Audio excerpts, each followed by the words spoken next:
What is virtual machine? Virtual machine అంటే ఏంటి? Virtual machine అంటే ఏం లేదండి.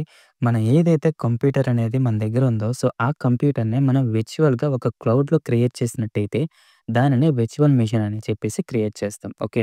సో, దీంట్లో మనకి వేరియస్ ఆపరేటింగ్ సిస్టమ్స్ ఉంటాయి. లైక్ మ్యాక్ ఓఎస్ అవ్వచ్చు, లినక్స్ అవ్వచ్చు, విండోస్ అవ్వచ్చు, ఉబుంటు అవ్వచ్చు. ఇలాగ చాలా ఆపరేటింగ్ సిస్టమ్ అనేది మనకి ఈ అజూర్‌లో అవైలబుల్‌గా ఉన్నాయండి. Okay.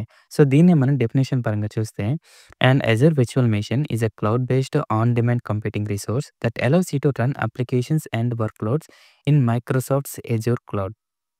It functions as a virtual server, providing you with full control over the operating system and installed software, just like a physical computer, but with the flexibility and scalability of the cloud. So చూడండి ఇక్కడ మీరు observe చేసినట్టయితే with full control over the operating system and installed software. Okay. So, ఇప్పుడు జనరల్‌గా మన దగ్గర ఒక laptop or computer ఉందనుకోండి. సో, దాన్ని మనం నచ్చినట్టుగా మనం వాటి మీద వర్క్ చేస్తామనమాట. ఓకే. సో, అలాగే ఈ వర్చువల్ మిషన్‌లో కూడా మనకి నచ్చినట్టు దీన్ని యాక్సెస్ అనేది చేయొచ్చనమాట. అండ్ ఆల్సో ఇది scalability and also flexibility. So, దీని అర్థం ఏంటంటే మన తాలూకా బిజినెస్ నీడ్స్‌కి తగ్గట్టు మనం ఈ ఆపరేటింగ్ సిస్టమ్‌లో ఉన్న రిక్వైర్మెంట్స్ ఆ ప్రాపర్టీస్‌ని మనం మోడిఫికేషన్స్ చేసుకుంటూ మనం వర్చువల్ మిషన్ మీద అయితే వర్క్ చేయడం వీలు పడుతుందండి. So, okay. సో, అదే ఈ డెఫినిషన్ అనమాట. సో, ఇప్పుడు మనం ఈ వర్చువల్ మిషన్‌ని ప్రాక్టికల్‌గా ఎలా క్రియేట్ చేయాలో అనేదైతే మనం చెక్ చేద్దాం.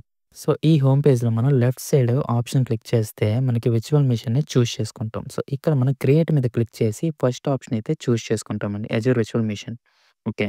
సో, ఇప్పుడు మనం ఒక పేజ్‌కైతే రీడైరెక్ట్ అవుతాం. సో, ఈ పేజ్‌ని యూజ్ చేసుకొని మనం మన యొక్క వర్చువల్ మిషన్‌ని అయితే క్రియేట్ చేయొచ్చు. ఓకే. సో, ఇక్కడ మనకి వేరియస్ ఆప్షన్స్ ఉన్నాయి. ఇవి మన ప్రాజెక్ట్ రిక్వైర్మెంట్ బట్టి మనం వాటిని సెలెక్ట్ చేసుకుంటాం. అండ్ ఆల్సో ఇక్కడ సబ్స్క్రిప్షన్ వచ్చేసి ఫ్రీ ట్రయల్.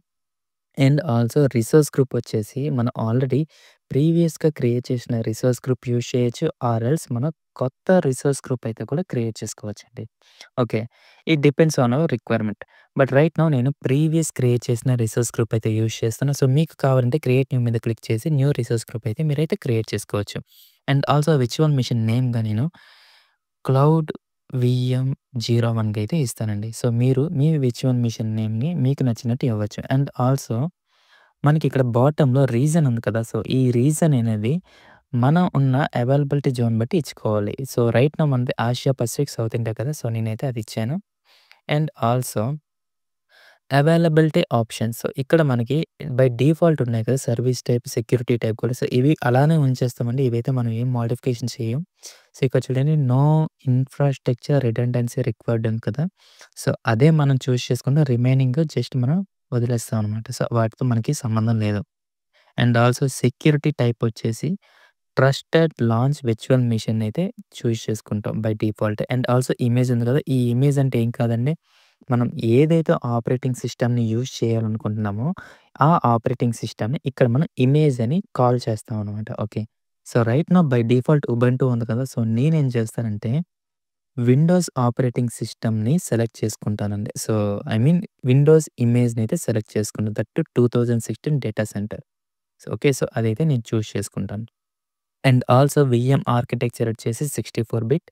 అండ్ సైజ్ వచ్చేసి ఇక్కడ మనకి సైజెస్‌లో వేరియస్ సైజెస్ అవైలబుల్‌గా ఉంటాయండి. లైక్ ప్రీ డిఫైన్డ్‌గా మనకి ఎజూర్ వాళ్ళే ఉంచేస్తారనమాట. సో, ఆ ప్రీ డిఫైన్‌వి మనం మన రిక్వైర్మెంట్‌ని బేస్ చేసుకొని వర్చువల్ మిషన్ సైజ్‌ని అయితే సెలెక్ట్ చేసుకుంటా. సో, రైట్ నౌ నేను B1S అనేది సెలెక్ట్ చేశాను.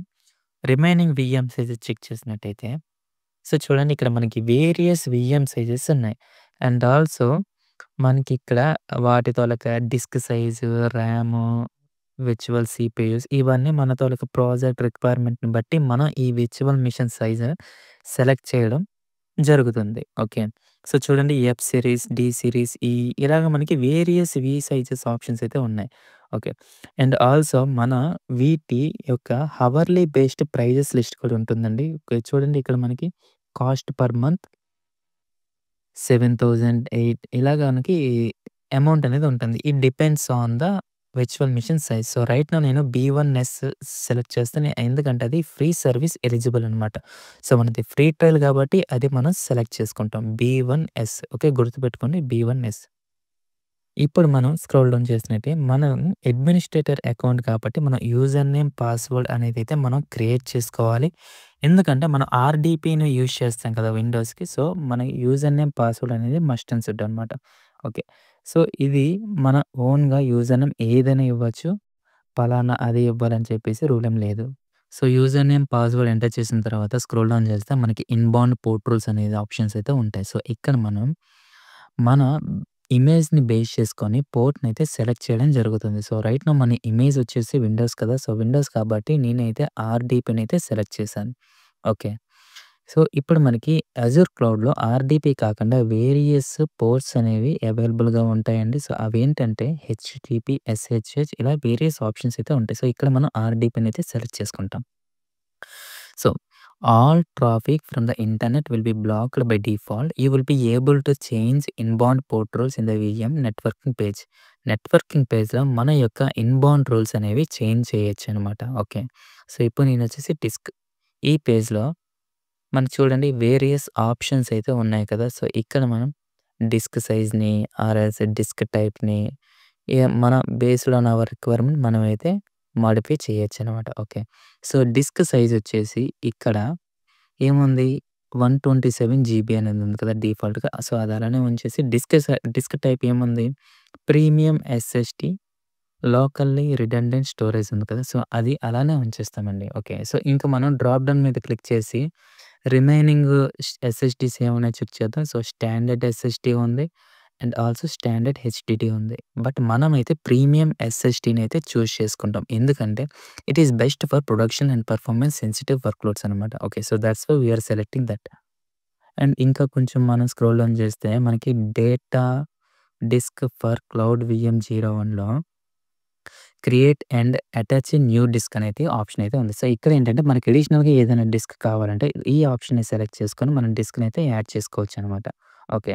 సో, ఇప్పుడు నేను నెట్వర్కింగ్ పేజ్‌కైతే మూవ్ అవుతాను.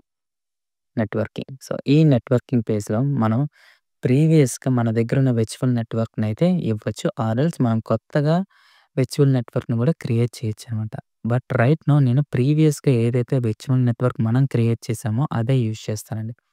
ఓకే. అండ్ ఆల్సో ఇక్కడ మనం డ్రాప్ డౌన్ ఉంది కదా! సో, ఈ డ్రాప్ డౌన్‌ని క్లిక్ చేసినట్టయితే మనకి అవైలబుల్‌గా ఉన్న వీనెట్స్ అనేవైతే చూపిస్తుందండి. ఓకే. సో, చూడండి మనకి రైట్ నౌ ఈ వర్చువల్ నెట్వర్క్స్ అనేవి అవైలబుల్‌గా ఉన్నాయి. బట్ నేనైతే క్లౌడ్ వీనెట్ 01 అయితే చూజ్ చేసుకుంటున్నా. అండ్ ఆల్సో మీకు కొత్తది కావాలంటే క్రియేట్ న్యూ మీద క్లిక్ చేసి క్రియేట్ చేసుకోవచ్చు. అండ్ ఆల్సో సబ్‌నెట్ వచ్చేసి మనకి బై డిఫాల్ట్ ఉంది. అండ్ దాని తాలూకా IP and also public IP. Okay. ఇక్కడ మనకి నెట్వర్క్ సెక్యూరిటీ గ్రూప్ అని ఉంది కదా! సో, ఇక్కడ మనకి బేసిక్ ఉంటుంది బై డిఫాల్ట్. ఈ రిమైనింగ్ ఆప్షన్స్ అన్ని మనం అలానే ఉంచేస్తామండి. బై డిఫాల్ట్ ఏమైతే ఉన్నాయో సో, అవే అలాగా ఉంచేస్తాం. మనమైతే ఎటువంటి మోడిఫికేషన్స్ అయితే చెయ్యం. Okay. So, and also scroll down చేస్తే మనకి లోడ్ బ్యాలెన్సింగ్ ఉంటుంది. సో, రైట్ నౌ నేనైతే నన్నుని చూజ్ చేసుకున్నా. ఎందుకంటే మనం జస్ట్ ప్రాక్టీస్ పర్పస్ కదా! బట్ మనం ఏదైనా ప్రాజెక్ట్ చేస్తున్నప్పుడు వెబ్ అప్లికేషన్స్‌ని డిప్లాయ్ చేస్తున్నప్పుడు మనమైతే లోడ్ బ్యాలెన్స్ అనైతే సెలెక్ట్ చేసుకున్నాం. ఎందుకంటే ట్రాఫిక్‌ని డిస్ట్రిబ్యూట్ చేయడానికనమాట. Okay. So, right now we are choosing none and we are going to management. So, ఈ మేనేజ్మెంట్ పేజ్ ఏం చెప్తుందంటే మన యొక్క విర్చువల్ నెట్వర్క్‌కి విర్చువల్ మిషన్‌కి అడిషనల్ సెక్యూరిటీని ఇవ్వడానికి ఈ మేనేజ్మెంట్ పేజ్ అనేది ఉపయోగపడుతుంది. ఇందులో మన Microsoft Entra ID and also identity ఏదైనా పాస్వర్డ్స్ కానీ అథెంటికేషన్ థింగ్స్ కానీ అన్నీ ఈ మేనేజ్మెంట్‌ని పే పేజ్ యూజ్ చేసుకొని మనం వర్క్ చేయొచ్చు. ఓకే. So, monitoring. ఈ మానిటరింగ్ పేజ్‌లో మనకి అలర్ట్స్ కానీ, ఏవైనా ఇష్యూస్ వచ్చాయనుకోండి, ఆ ఏం ఇష్యూస్ వచ్చాయి అని చెప్పేసి మనకి లాగ్స్‌గా చూపిస్తుంది. అండ్ ఆల్సో హెల్త్‌ని చూపిస్తుంది. అండ్ ఆల్సో ఎవరు ఈ విర్చువల్ మెషిన్‌ని క్రియేట్ చేశారు, ఏ టైంలో రన్ చేశారు, ఏ టైంలో స్టాప్ చేశారు, ఇలాగ ఎక్సెట్రా. ఏదైతే థింగ్స్ జరుగుతున్నాయో అవన్నీ చూపిస్తుంది. ఓకే. And also advanced. ఈ అడ్వాన్స్‌లో మనకి ఎక్స్‌టెన్షన్స్ ఉంటాయి. VM applications and also custom data. So, ఇలాగా మనకి అడ్వాన్స్‌లో అయితే వేరియస్ ఆప్షన్స్ అయితే ఉంటాయి. సో, ఈ పేజ్ అనేది మనం బై డిఫాల్ట్ అలానే ఉంచేసి మనం నెక్స్ట్ పేజ్‌కైతే మూవ్ అవుదాం. ట్యాగ్స్. సో, ఈ ట్యాగ్స్ అనేది మనం ప్రీవియస్‌గా మెన్షన్ చేసుకున్నది. ఇది జస్ట్ ఆప్షనల్. మనం ఇస్తే కొంచెం చూడడానికి ఆర్గనైజ్డ్ వేలో ఉంటుంది కాబట్టి బట్ రైట్ నౌ నేనిక్కడ నేమ్‌గా ఎన్వైర్న్మెంట్ అండ్ ఆల్సో వాల్యూగా ప్రొడక్షన్ అనేదైతే ఇస్తాను. ఓకే. సో, నేమ్‌గా ఎన్విరాన్మెంట్ ఎన్విరాన్మెంట్ వాల్యూ ప్లేస్‌లో మనం ప్రొడక్షన్ అనేదైతే మెన్షన్ చేస్తే మీరు మీకు నచ్చిన వాల్యూ ఏదైనా ఇవ్వచ్చనమాట. వాల్యూ గాని, నేమ్ గాని ఓకే. ఇట్స్ జస్ట్ ఆర్గనైజింగ్ మన వెర్చువల్ మెషిన్ అనేది ఒక ఆర్గనైజింగ్ వేలో ఉండడానికి మాత్రమే ఈ ట్యాగ్స్ అనేవి ఇస్తాం. ఓకే. సో, ఇప్పుడు మనం వన్స్ ట్యాగ్స్ అయిపోయాక రివ్యూ ప్లస్ క్రియేట్ అయితే క్లిక్ చేస్తాం. ఓకే. సో, ఇప్పుడు మనకి ఈ రివ్యూ ప్లస్ క్రియేట్ మీద క్లిక్ చేయగానే వాలిడేషన్ అనేది రన్ అవుతుందండి. సో, వన్స్ మనకి ఈ వాలిడేషన్ పాస్ అయిపోతే క్రియేట్ మీద క్లిక్ చేసినప్పుడు మన యొక్క విర్చువల్ మెషిన్ అనేది సక్సెస్‌ఫుల్‌గా క్రియేట్ అవ్వడం జరుగుతుంది. ఓకే. ఇక చూడండి ఇది స్టిల్ ఇంకా వాలిడేషన్ అనేది అవుతుంది. సో, చూడండి వాలిడేషన్ పాస్ అయింది. ఇక్కడ మనకి మన విర్చువల్ మెషిన్ యొక్క ప్రైస్ పర్ అవర్‌కి 1508 1.5 ఇలా ప్రైస్ అనేది ఉందన్నమాట. ఓకే. సో, మనది ఫ్రీ అకౌంట్ కాబట్టి జస్ట్ మనం నెగ్లెక్ట్ చేయొచ్చు. No problem. ఇంకా స్క్రోల్ డౌన్ చేస్తే మన ప్రాపర్టీస్ ఉన్నాయి కదా! అవన్నీ చూపిస్తుందనమాట. 64 బిట్, ఆర్‌డిబి ఇలాగ ఎక్సెట్రా, ఎక్సెట్రా ప్రాపర్టీస్ అనేవి చూపిస్తుంది. ఇప్పుడు మనం క్రియేట్ మీద క్లిక్ చేస్తే మన యొక్క విర్చువల్ మెషిన్ అనేది సక్సెస్‌ఫుల్‌గా క్రియేట్ అవుతుందనమాట. ఓకే. సో, ఈ విధంగా మన యొక్క విర్చువల్ మెషిన్‌ని ఈజీగా, సింపుల్‌గా వితిన్ మినిట్స్‌లో క్రియేట్ అయితే చేసుకోవచ్చు. ఓకే.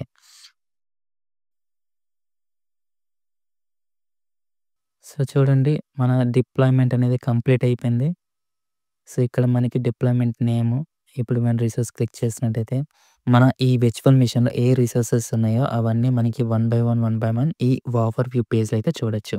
ఓకే. సో, ఇప్పుడు మనం స్క్రోల్ డౌన్ చేస్తే మనం ఏదైతే ప్రాపర్టీస్ ఇస్తూ క్రియేట్ చేసామో అవన్నీ ఉంటాయి.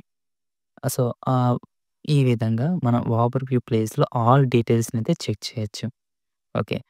సో, ఇదేనండి. మనం ఇంత ఈజీగా విర్చువల్ మెషిన్ అయితే క్రియేట్ చేసుకోవచ్చు. ఐ హోప్ మీకు ఇప్పుడు క్లారిటీ వచ్చుంటుంది. ఒక విర్చువల్ మెషిన్ అనేది అజర్ క్లౌడ్‌లో ఎలా క్రియేట్ చేస్తామని. అండ్ ఆల్సో మీరైతే ప్రాక్టీస్ చేయండి. మీకు ఒకవేళ ఏదైనా డౌట్స్ వచ్చాయనుకోండి విర్చువల్ మెషిన్ క్రియేట్ చేస్తున్నప్పుడు గాని, రిమైనింగ్ ప్రీవియస్ టాపిక్స్ మీద. సో, మీరైతే కామెంట్ చేయండి. మీ తాలూకా డౌట్స్ అనేవి నేను క్లియర్ చేస్తాననమాట. అండ్ ఆల్సో ఇంకా ఎవరైతే మన టెలిగ్రామ్ ఆర్ వాట్సాప్‌లో జాయిన్ అవ్వలేదో వెంటనే జాయిన్ అవ్వండి. Because after this Azure series మనకి కొన్ని అప్డేట్స్ ఉన్నాయన్నమాట. సో, నేనక్కడ షేర్ చేస్తాను. ఓకే. సో, ఈ సెషన్స్ అనేవి మీకు ఇన్ఫర్మేటివ్ అనిపిస్తే లైక్ చేయండి, షేర్ చేయండి, అలానే సబ్స్క్రైబ్ అయితే చేసుకోండి. That's it. Thank you.